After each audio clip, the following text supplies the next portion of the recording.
Welcome to the Deep Dive, the place we take the most challenging ideas, the most complex sources, and synthesize them down into clarity. And today, we are really not just swimming in the shallow end of current events. No, not at all. We are plunging into the deep, really uncomfortable waters of consistent ethical reasoning. We're going to be exploring this tension between what we, as a society feel is right. Right. Our intuitions. Exactly, our intuitions, and what rigorous universal philosophical logic actually demands of us. It's an absolutely pivotal dive because our source material today, which draws so heavily on foundational work in practical ethics, we're talking about the kind of rigorous utilitarian framework that has defined modern moral philosophy. It argues that the most contentious modern controversies, Things like animal rights, global aid. all of them, they're not driven by simple factual disagreements. They're driven by fundamentally conflicting ethical views. And that really is the existential itch here, isn't it? The author is scratching at this massive contradiction between our inherited moral programming and the cold, hard demands of impartial consistency. And the conclusions that come from that are genuinely radical. They really are. So let's just start with the hooks from the material that instantly pull you into this tension. Okay, so the central tension is this really uncomfortable distance between our societal norms and what consistent ethics actually demands. For instance, the material forces you to confront this question. And it's a tough one. It is. When you spend money on a luxury item, a new gadget, an expensive vacation, instead of donating that same money to save a starving person overseas, are you doing something that is, philosophically speaking, the moral equivalent of reckless driving? Or even more provocatively, is it the moral equivalent of murder? That's the phrase that jumps out. We accept this massive luxury spending while knowing our inaction allows absolute poverty to persist. We live inside that gap, and this deep dive demands we examine the logical structure of that failure. And that's just the start. This is where it gets really interesting. We encounter the chilling possibility that a self-aware chimpanzee or a gorilla that can communicate using sign language, a being, we just sort of categorize as an animal. Right, we put it in a box. We put it in a box. But that being might have a greater claim to life and legal protection than a profoundly intellectually disabled human infant. That is a statement that will start people in their tracks, because if rationality and self-consciousness are the standard for moral worth, then the boundaries of who counts morally, they just completely change. They're redrawn completely. You're so used to morality stopping at the species line, the Homo sapiens line, but the consistent application of these universal principles just rips that boundary wide open. It replaces biological identity with consciousness as the moral currency. And then finally, we look at the philosophical justification for breaking the law, even in established democracies. When is it justifiable to commit a crime? Say, stealing videotapes from a lab or physically blockading a major dam site, if the law is supporting what you see as a serious moral wrong. And the sources don't just ask the question, they provide a rigorous checklist for separating justifiable, principled civil disobedience from what might just be political fanaticism. Exactly. It's a framework for thinking it through. So our mission in this deep dive is to give you a clear structural understanding of how these contemporary controversies have incredibly deep philosophical roots. The tool we are going to be using, our anchor throughout this whole analysis, is the principle of equal consideration of interests. And it's a principle designed to bring a kind of ruthless impartiality to our moral judgments. Okay, let's unpack this and start with the foundation. What exactly is ethics in this context? Because I think a lot of people assume ethics relies on intuiting, objective, fixed moral facts, handed down from a higher power or from tradition. And that intuition, this idea that ethics is some mysterious realm of objective facts, is actually the first hurdle we have to get over. In this framework, ethics isn't some divine code. It is essentially a system of reasoning. A system of reasoning? Yes, and it has to meet one single crucial test. It must be universalizable. Universalizable meaning I have to be willing to apply my moral judgment, not just to my own situation or my preferred group, Right. but to anyone in a similar position, irrespective of who they are, even if that application conflicts sharply with my personal interests or, my comfort zone. Precisely. To make a true ethical judgment, you have to adopt the perspective of an impartial spectator. You cannot just assert that your interests or the interests of your family or your nation count for more than another's simply because they're yours. It's a huge shift in perspective. It's a massive shift. This necessary move from the egoist perspective to the universal impartial perspective is the powerful engine that drives all consistent ethical thought. And this immediately leads us to the concept of equality. Historically, people have tried to base the principle of equality on some observable facts about humans. And according to the sources, that is the core villain of this section. The misconception that equality rests on some shared factual trait. And that search for a factual basis is, well, it's hopeless. And worse, it's philosophically dangerous. If you try to find a shared trait like intelligence or rationality or a specific genetic makeup, you instantly run into the fact that humans differ widely on every single measurable characteristic. There's no one thing we all share to the same degree. So, for example, the sources reference John Rawls's influential attempt to base equality on the property of moral personality, which means, what, possessing a sense of justice or the capacity for rational moral appeals. That sounds like a pretty sophisticated attempt to find a factual moral foundation. It does. It sounds very sophisticated, but it fails the test of impartiality almost immediately. If we use moral personality as the basis for full moral status, we logically exclude many incredibly vulnerable human groups. Who are we talking about? Infants and small children, for a start, or those with profound, irreparable intellectual disabilities. They lack the required sense of justice or the full capacity for rationality that Rawls talks about. So if equality rests on those specific traits, we actually have no philosophical grounds to grant these vulnerable humans equal moral consideration. But we protect infants precisely because of their vulnerability, not because of their rationality. So basing moral weight on some measurable cognitive trait creates this fatal exclusion problem. A huge one. And, moreover, basing equality on factual traits opens the door to truly abhorrent philosophical outcomes. The sources explicitly lay out this chilling thought experiment. If equality rested solely on intelligence, one could logically justify an intelligence-based slave society. A hierarchy of intelligence. Wow, explain the logic there. Well, imagine classifying people by IQ scores. Those scoring above a certain high threshold, say 125, get to own slaves. And those scoring below a low threshold, maybe 100, are slaves. This is based on real, measurable differences between people. If you accept the premise that factual differences can justify radical differences in consideration, then you have no logical tool to reject that intelligence-based hierarchy. And the reason we universally reject that is because equality itself isn't a descriptive statement about human nature. It's a prescriptive ethical principle. Exactly. That is the key. It does not matter what your measurable abilities are. The foundation we have to adopt is the core principle. Equal consideration of interests, or what we'll call ECI. Okay, let's define ECI clearly for our concept decoder. What is it? ECI states that a difference in ability between two people does not justify any difference in the amount of consideration we give to their interests. The consideration given to an interest, let's say the interest in avoiding pain, is determined by the magnitude of that interest, not the characteristics of the person holding it. Pain is pain. So we're saying the consideration of interests has to be equal, but this is a minimal principle. It does not mean equal treatment. And this is the key distinction, and it's often really confusing to people. ECI requires equal consideration, but it absolutely does not require equal treatment. We have to apply our resources where they maximize the positive outcome, impartially considered. Let's use the famous earthquake analogy from the source material to make this crystal clear. Okay, so you have 2 earthquake victims and only 2 shots of morphine. Right. Victim A has a crushed leg and is in agonizing, screaming pain. Victim B has a gashed thigh and is in, slight pain. It hurts, but it's manageable. Equal treatment might suggest 1 shot for each. That seems fair on the surface. It does, but ECI demands that we minimize pain impartially.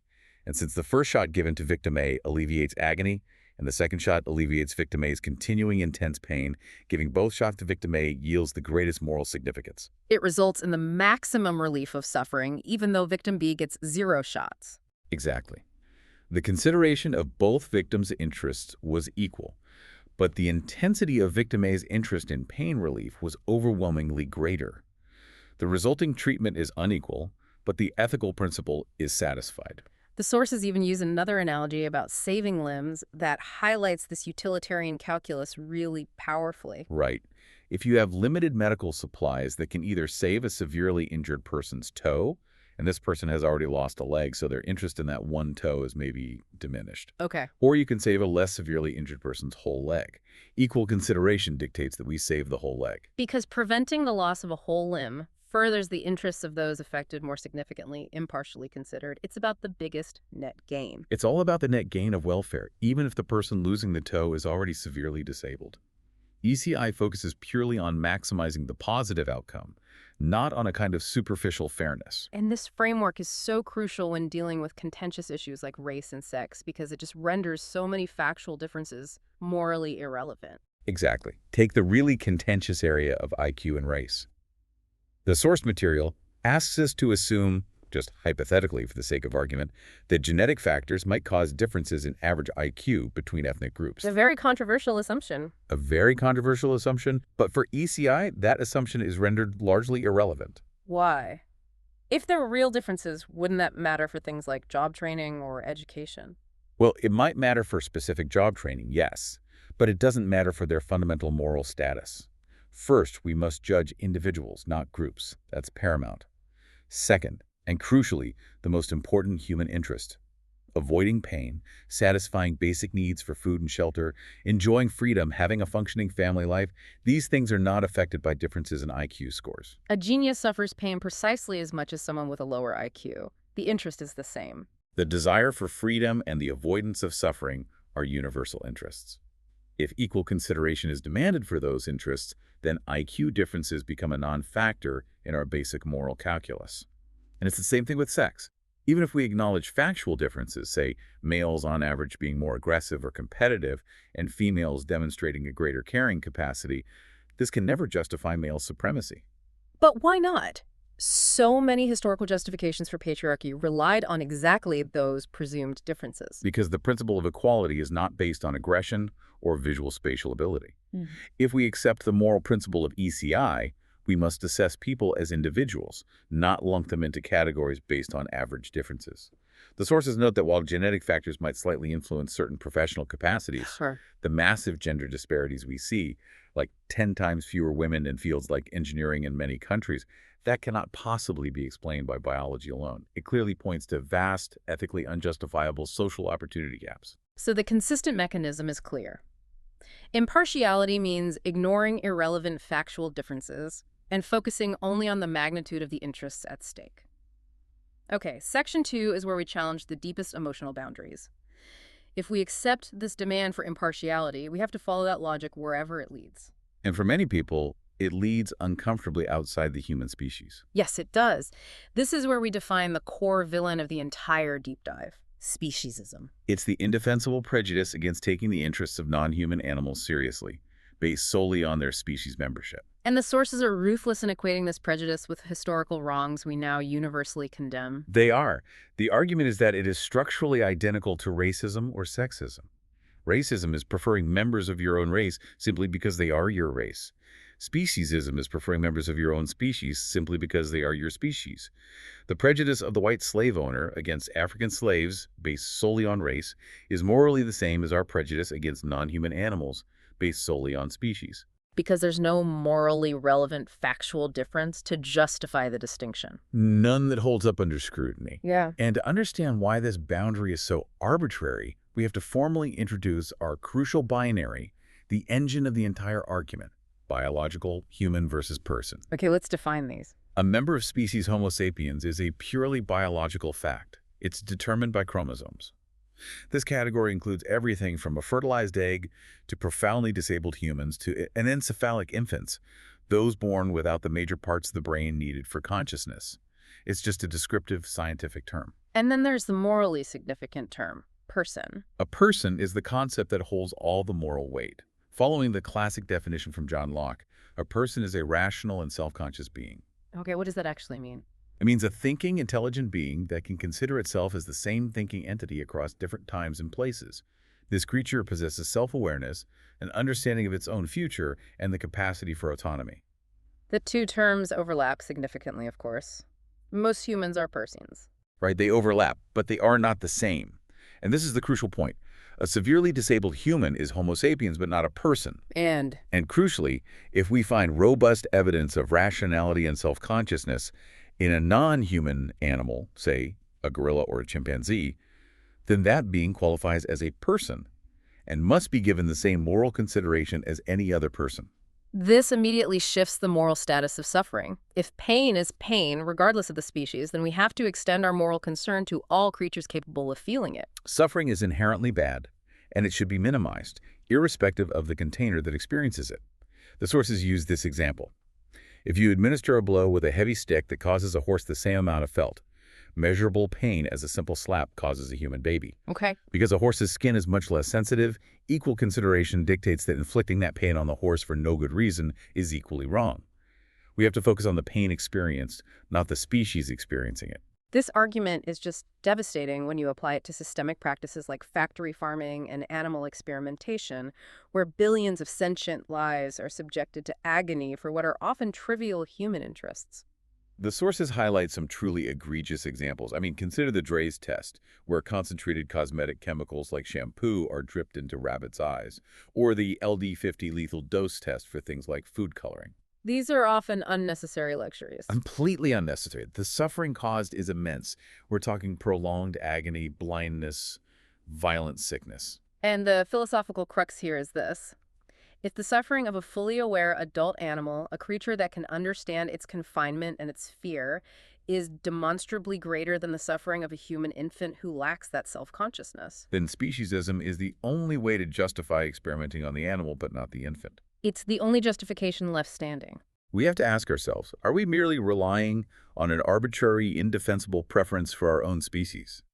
If we can't justify experimenting on a non-self-conscious human infant, say, an orphan, then we cannot ethically justify experimenting on an adult chimpanzee who possesses greater awareness and a greater capacity for suffering, unless the outcome is truly vital, like curing a major human disease. And the evidence is just overwhelming that some non-human animals do qualify as persons under this rigorous definition, especially the great apes. Yes, the sources cite extensive evidence from language and behavioral studies that seem to prove self-awareness and rationality.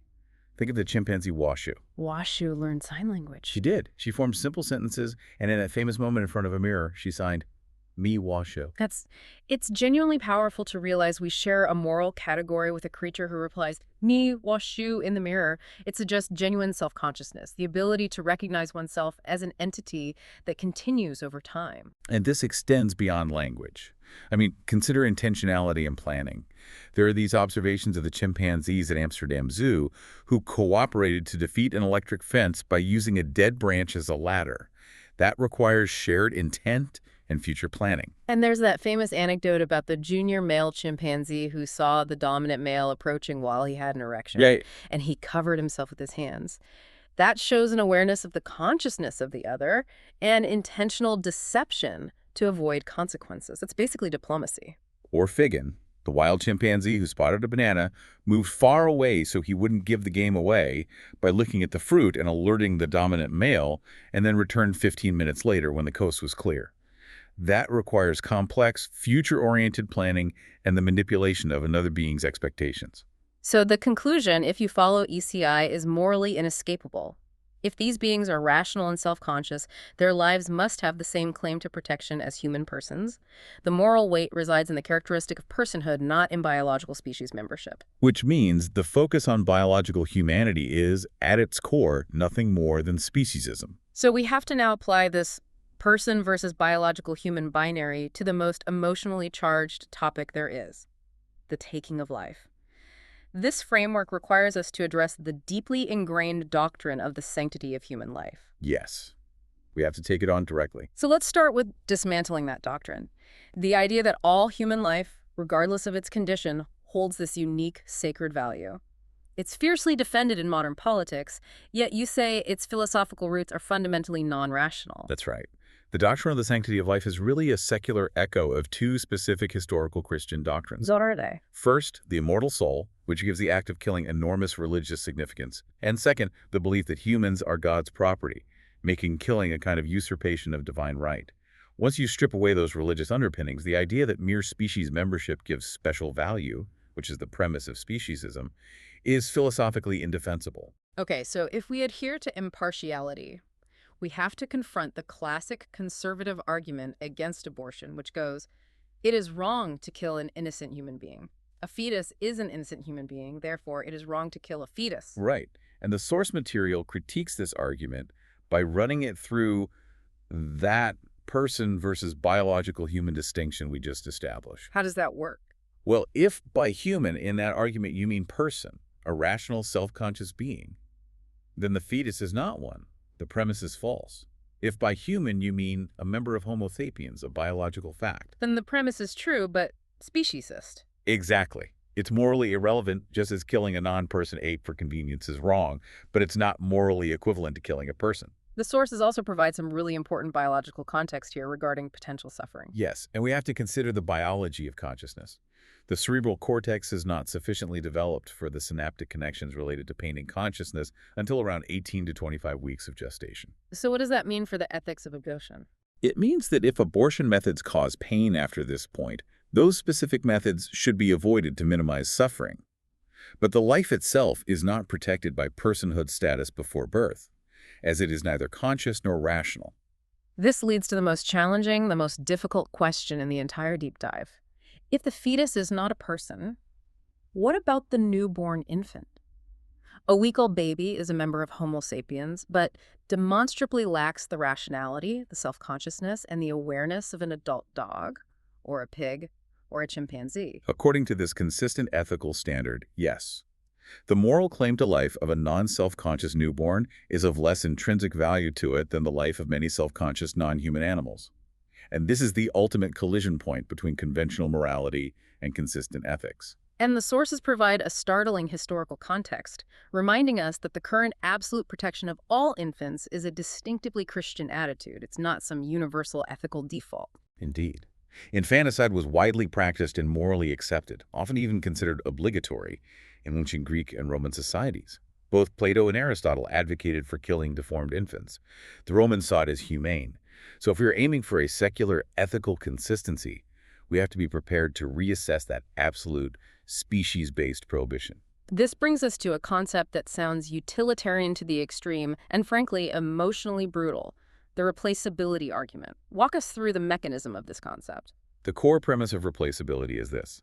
Since a non-self-conscious being, like an infant or a non-person animal, is not an individual with preferences for their own future existence. They have no concept of a self continuing into the future. Exactly. So their life, in the narrowest philosophical sense, is potentially replaceable. Wait, are you seriously saying that maximizing potential future happiness outweighs the intrinsic value of the life currently being lived just because that life lacks self-awareness? That sounds intellectually consistent, maybe, but emotionally brutal. Doesn't the trauma of making that kind of utilitarian calculation have a moral weight that ECI seems to ignore? The framework does acknowledge the immense grief and the practical difficulty, but that difficulty is seen as external to the core moral calculus of the life that is taken.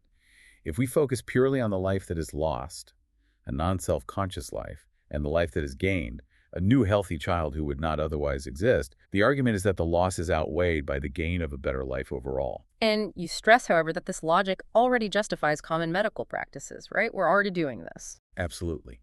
When parents use prenatal diagnosis, followed by the selective abortion of fetuses with severe genetic conditions like Tay-Sachs or severe hemophilia, they're acting on the replaceability argument. They reject one potential life in favor of trying for a later, healthier one. The sources simply apply that same consistent logic to the newborn, non-person infant. So applying that logic to the most severe cases of disabled newborns. For a severely disabled, non-person infant whose life would be defined by unredeemed misery and pain, killing them painlessly might be justifiable if it allows the parents to have a subsequent, healthier child. However, and this is a vital philosophical distinction, if the infant is capable of living a happy life, like most children with Down syndrome, or if other couples are willing to adopt them, the replaceability argument fails completely. Why does it fail there? Because in those cases, the death of the infant is a straightforward loss of a life of positive quality, which is not offset by the creation of another being. You're just subtracting happiness from the world. So that distinction between a life of unredeemed misery and one of positive quality, that is the moral line here. Now, moving to the end of life, we consider euthanasia. For a rational, self-conscious person suffering from an incurable illness, the case for voluntary euthanasia is philosophically robust because the central moral objections to killing are actually reversed. How are they reversed? The reasons against killing a person are, 1, preference utilitarianism, you're thwarting their desire to live, and 2, respect for autonomy. But when a rational person's continued existence is dreaded rather than desired, autonomy demands the right to die. The individual is exercising their preference to end their suffering. And once again, the sources challenge this societal acceptance of passive euthanasia, just allowing someone to die while rejecting active euthanasia, which is killing. The acts and omissions distinction is challenged very forcefully. Allowing someone to die is sometimes a slow, drawn-out, utterly inhumane ordeal. The sources mention these tragic cases of infants with severe spina bifida who, in previous decades, were left untreated and sometimes took months to die, suffering immensely the whole time. So active euthanasia, a quick, painless injection, might be the only humane course of action. It might be. Ethically, there is no intrinsic moral difference between the two acts. The moral judgment should rest on the outcome and the minimization of suffering, not on the method that's used. So, in fact, active euthanasia could be the ethically superior choice. It can be, if it minimizes unnecessary suffering and respects the patient's rational preference. We have to prioritize the interest in avoiding pain over this arbitrary distinction between acting and refraining from acting. Okay, we've established the foundation of impartiality and applied it to these life and death boundaries. Now we have to look outward to our global obligations. This section, perhaps more than any other, hits affluent Western societies right in their most comfortable spots, their consumption habits. The argument is very direct and deeply uncomfortable. It says that affluent individuals, by not donating more of their wealth, are effectively allowing those in absolute poverty to suffer and die. And absolute poverty, as the sources define it, is life at the very margin of existence. We're talking 8 times higher infant mortality and a life expectancy reduced by 1/3. And the sources immediately pose that incredibly uncomfortable question. If we agree there's no intrinsic moral difference between killing and allowing to die, are affluent individuals who spend money on luxuries instead of saving lives committing the moral equivalent of murder? Well, to avoid that absurd and paralyzing conclusion that we're all murderers, we have to engage in a really robust analysis of the 5 extrinsic differences that typically separate murder from inaction in the context of global aid.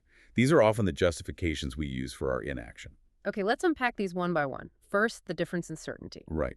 Shooting someone is a certain outcome. They will die. Donating $1,000 may or may not save a specific life because of administrative costs or corruption or resource allocation issues. So that lack of certainty matters. It does. It reduces the severity of the moral wrong compared to deliberate, certain murder. But, and this is the key, it doesn't make the inaction acceptable. It only means the wrong is less severe, not that it disappears. Okay, second difference, the identifiability of the victim. When you murder, you kill a specific identifiable person. When you fail to donate, you merely allow unknown masses to die. However, the sources argue that the identity of the victim is morally irrelevant. The magnitude of the suffering remains exactly the same whether the victim is named or anonymous. We should be equally concerned about pain in China as we are about pain next door. Okay, third, motivation. Murder is often malicious. Inaction is often just driven by emotional distance or not thinking about it. Murder is motivated by malice or self-gain. Inaction is usually driven by apathy or just the lack of difficulty. And while this changes the criminal judgment, we don't prosecute apathy, it doesn't negate the moral wrong of the outcome. Fourth, responsibility. I am responsible for the person I kill, but the starving were starving before I existed. I didn't cause their plight. This is a complex point.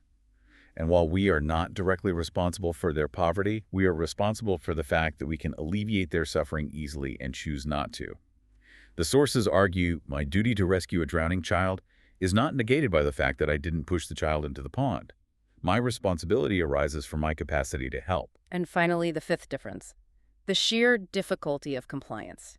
It's easy not to kill people. It's nearly impossible to save every life one possibly could without reducing oneself to destitution. And this is the most practical and crucial difference. If the moral demand is too high, if we must give until we are as poor as those we are aiding, we risk societal collapse and moral paralysis. The sources conclude that we are not being asked to sacrifice everything. So, putting all 5 of these differences together, what is the final conclusion on our duty? The analysis concludes that while failing to aid is not the moral equivalent of murder due, primarily to the lack of certainty and the sheer difficulty of compliance, it remains a serious wrong. And the sources compare not aiding to To reckless driving, The motorist who speeds heedlessly through pedestrian crossings is doing something seriously wrong, even if they never hit anyone, because they are risking the fundamental interests of others without any comparable justification. So the core takeaway is this. We have a strong, non-negotiable obligation to assist those in absolute poverty if we can do so without sacrificing anything of comparable moral significance. And for most affluent people, giving up luxury spending, the new boat, the extravagant vacation, is demonstrably not sacrificing anything of comparable moral significance to saving a life. Now, we need to address the common philosophical shields people raise against this obligation. First, the idea of taking care of our own. Charity begins at home. This is that natural, intuitive preference for kinship ties, family, local community that conventional morality prizes so much. And while maintaining a functioning system of family and local responsibility is valuable, this small degree of preference is decisively outweighed by the current vast wealth discrepancies when others are struggling in absolute poverty. We're not being asked to abandon our families. We're being asked to address the extreme life-or-death suffering of strangers when the cost to us is the loss of a mere luxury. The magnitude of the interest at stake, life versus comfort, is just too different. The second, and perhaps the most brutal objection, involves Garrett Hardin's concept of triage, or the lifeboat ethic. This argues that aid is often counterproductive because overpopulation is the root cause of poverty, and giving aid just delays an inevitable disaster. It's a Malthusian argument. It is. Hardin used the metaphor of a crowded lifeboat. If you bring more people aboard, everyone drowns. This line of thinking suggests we should only aid countries where success is possible and allow hopeless countries to suffer increased death rates to reduce their population to a sustainable level. That approach is ethically horrifying. But the sources do recognize that the problem of population growth cannot be ignored when we talk about effective aid. Exactly. The consistent ethical answer is that allowing millions to starve to death is not an acceptable solution. We shouldn't reject the obligation to assist, but we must apply it intelligently. We should focus on the kind of aid that addresses the root causes. And what does that mean practically? It means shifting resources toward aid that leads to a sustainable slowing of population growth. Comprehensive contraceptive services, high-quality education, especially for women, and agricultural assistance that empowers local self-sufficiency. Our obligation to assist is not reduced, but it must be applied intelligently. Okay, so shifting from poverty relief to political boundaries, let's look at the question of refugees. The sources use this chilling thought experiment of the Fairhaven fallout shelter. It's a perfect scenario to strip away all our national bias. A group of survivors is inside a fallout shelter. They realize they only need 8 years of supplies, but they have 20 years worth. They have a huge surplus. A huge surplus. And they see thousands of people outside pleading to be admitted, knowing many will die from radiation exposure if they're left out. Should they admit them? Under ECI, the calculation is obvious. The interests of the refugees outside, life and death, are massively greater than the interests of the residents inside, which is just maintaining luxury accommodations and comfort. And the Fairhaven scenario is a stand-in for the real world. We have millions of refugees globally. The interests of refugees seeking resettlement, often life or death, or at least the difference between a life of despair and a decent existence, are paramount.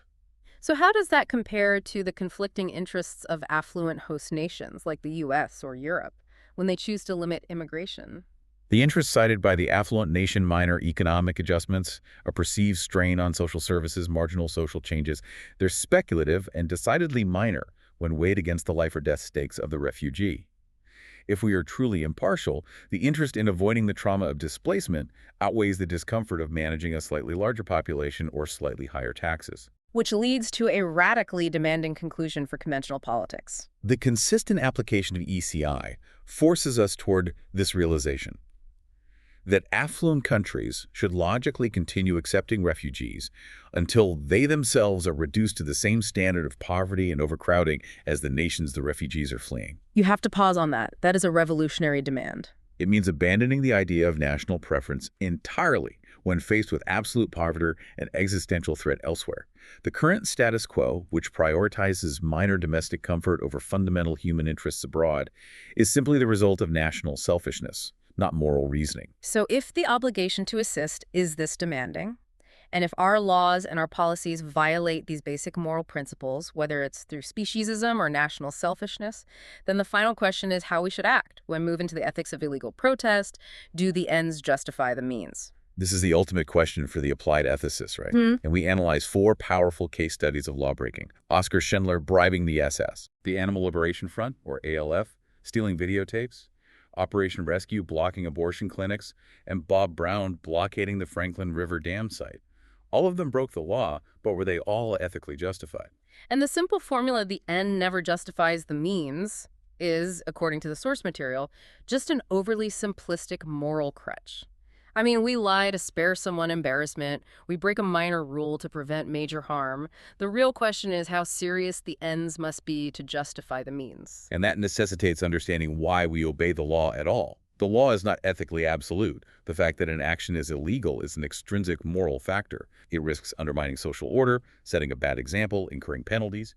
But these reasons for obedience can be outweighed if the wrong being protested is grave enough. Now, in a democracy, the argument against civil disobedience is much stronger than in a dictatorship like Nazi Germany. Opponents always argue that in a free society, you have to exhaust every legal channel first. But that argument ignores the urgency of the wrong. The sources use the example of the failed campaign to save Lake Petter in Tasmania. Slow, legal progress allowed profound, irreversible destruction to continue. The ALF only succeeded in shutting down that horrific Generelli primate lab after stealing tapes to expose the atrocities. Years of conventional protesting had failed. So, the mere existence of legitimate channels doesn't solve the moral dilemma if the wrong is continuing and the channels are ineffective or just too slow. Right. So we need a better definition of justifiable action. We need to define justifiable civil disobedience. Okay. This is nonviolent action sit-ins, blockades like the Franklin River protest, used to inform the majority or appeal to democratic principles when normal channels fail. And critically, those engaging in this disobedience must accept the penalty to show respect for the fundamental democratic process itself. But the hard cases are when the action is intended to coerce the majority, or when the majority decision itself is profoundly wrong. Action that attempts to coerce the majority, especially violence against people, is usually an unjustified rejection of the only acceptable basis for a peaceful society in an egalitarian age, which is majority rule. However, if the majority decision is so appalling, like genocide or state-sanctioned torture, then coercion is justified, whatever the risk to civil order.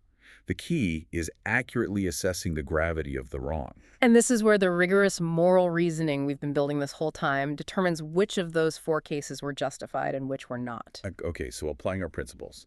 Number 1, Schindler, opposing genocide, and Bob Brown's Franklin River blockade, which was saving irreplaceable wilderness based on an unjustifiable short-term human-centered calculus. Those were clearly justified. Clearly justified due to the profound, irreversible wrongs they opposed. 2, the ALF stealing the Generelli tapes was justified because the experiments involved a serious moral wrong-violating ECI by treating sentient conscious beings as mere tools for trivial human gain. And this leads to the difficult one. Why was Operation Rescue's blockade of abortion clinics found to be unjustifiable? I mean, if they genuinely believed abortion was murder, wouldn't they be morally obligated to act, even violently, to stop it? They would be obligated if their premise was correct. But the analysis finds their moral premise, that abortion is equivalent to murder, to be fundamentally flawed. Because Because it is based on speciesism. Their action was based on the unjustified assumption that a non-person fetus deserves the same protection as an adult person, simply because it is Homo sapiens. So the ALF's action was based on sound ethical reasoning fighting speciesism in favor of ECI, but Operation Rescues was based on flawed ethical reasoning fighting for speciesism. The ethical justification for the illegal action relies entirely on the quality of your moral argument. And if you fail to do that philosophical work, your illegal action, however passionate it is, just becomes political coercion without any moral grounding. Now to the most controversial means of all, violence. The rejection of the acts and omissions distinction has massive implications for pacifism. It really does. The traditional pacifist holds that violence is intrinsically wrong. But if we reject the intrinsic moral difference between acts and omissions, the pacifist who refuses to use violence when it is the only way to prevent greater violence must bear responsibility for the greater violence they failed to prevent. Such as failing to assassinate a tyrant who you know will commit massive future murders. The pacifist, by their omission, is arguably complicit in the greater suffering. It forces the consequentialist to evaluate which act or omission leads to the least overall violence. Assassinating a murderous tyrant, where the violence is strictly limited and aims to end greater violence, is very difficult for a consequentialist to rule out, as the avoidance of future suffering is the paramount moral goal. And what about violence against property or ecodage like monkey-wrenching machinery or spiking trees? Well, that's ethically easier to defend than violence against people, provided it is strictly limited and avoids any collateral human harm. The interest in preserving the environment, which is an interest for present and future sentient beings, can easily outweigh the interest in maintaining the immediate property rights of a lumber company focused on short-term profit. If the destruction of a pristine, irreplaceable wilderness is the alternative, limited property damage is justified. Finally, we just have to acknowledge the real-world stakes here. Engaging in this level of consistent ethical reasoning is not just some academic exercise. No. The sources include a remarkable account detailing the attempts to silence the author in Germany and Austria for just attempting to debate these views on euthanasia. We're talking protests that were often violent and led to classes being canceled and threats being issued. It illustrates that challenging these deeply ingrained ethical beliefs, especially the doctrine of the sanctity of human life, carries significant social and personal risk, even in modern academic life. This consistency makes people deeply uncomfortable, and they often react with hostility rather than reason. So we've traveled from the impartial spectator all the way to the moral equivalence of murder, and through the toughest life and death dilemmas. Now we arrive at the ultimate philosophical question: why bother to act morally at all? If being completely ethical requires such uncomfortable sacrifices, giving up luxuries, challenging cherished beliefs, why not just be a prudent egoist? This is the grand challenge of moral philosophy, isn't it? Hume famously said, "It is not contrary to reason to prefer the destruction of the whole world to the scratching of my finger." Pure egoism, focusing only on maximizing one's own well-being, is not technically irrational. If all reasoning is based on what you want, and I only want my own comfort, then my choice is irrational for me. So if pure egoism is not irrational, what's the compelling argument for choosing the ethical path, which is so difficult and so demanding? The answer lies in the pursuit of a meaningful life. The conclusion is that happiness and fulfillment for reflective people, for people like you, the listeners of the Deep Dive, are found in pursuing a life with a larger purpose that necessarily goes beyond self-interest. Okay, let's look at two kinds of self-interest. First, the psychopath. The psychopath appears happy on the surface. They're impulsive, charming, free of guilt. But psychiatrists suggest their behavior is ultimately driven by a profound meaninglessness and boredom. Their lives devolve into patterns of risk and self-sabotage because they are utterly egocentric. They can't form deep personal relationships or take interest in long-term goals outside their own immediate gratification. Their lives look inward to the fleeting pleasures of the present moment. Exactly. And then there's the prudent egoist, who's much smarter. They plan carefully, they amass wealth, and they achieve great success. They avoid the psychopath's self-sabotage. But what happens when everything in their self-interest is finally achieved? Their life, too, runs hollow. When everything is optimized for the self, there's no longer a point beyond themselves. That's it. Consistent ethical action, which compels you to look beyond yourself and universalize your principles through ECI, provides the long-term meaning that is denied to the purely self-interested. A life lived for a larger purpose, the ethical point of view, is the key to enduring fulfillment. I think it's time for the master analogy to tie this entire framework together using a concept our audience is constantly engaging with. Okay. Think of ethics as a piece of software, an operating system for your brain. Most of us run on the old inherited OS, Conventional Morality 1.0. It's intuitive, it's pre-programmed with code from tradition, religion, and emotional bias. And it has two severe inherent bugs. Two huge bugs.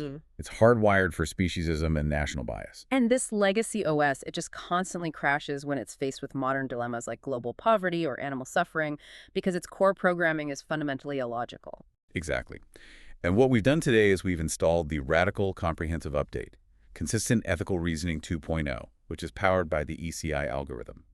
This new OS demands universal compatibility. It forces you to decompile the old, comfortable code like the sanctity of life doctrine and adopt painful new protocols, like the obligation to donate significant portions of your wealth or accept refugees until your own comfort is strained. And the reward for accepting this radical upgrade is a coherent, universal view of the world and ultimately a meaningful life derived from acting on a larger purpose. And if there is one quote that sums up the intellectual courage required for this deep dive, it is this one.